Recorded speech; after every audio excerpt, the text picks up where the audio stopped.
Hi, I'm Sarah and I'm one of the tutors here at Wolsey Hall. So this is a video about the two different punctuation marks, brackets and dashes.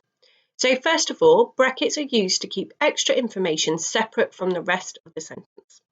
So if you take that part out, it should still make sense. So it's a good way of testing if you've used them correctly.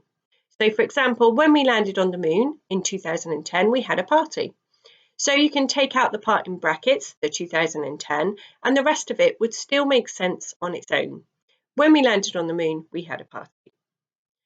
The second way you can use brackets is when you want to separate either an explanation or a definition.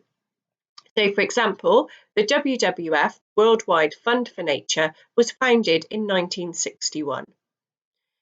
Dashes can also be used to add extra information.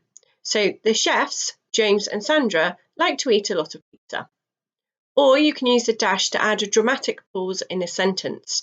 We thought Paul was normal until we saw his feet. Remember that your tutor will be assessing whether you can use a full range of punctuation. So in your next assignment, your next writing assignment, do try to use some brackets and dashes for effect.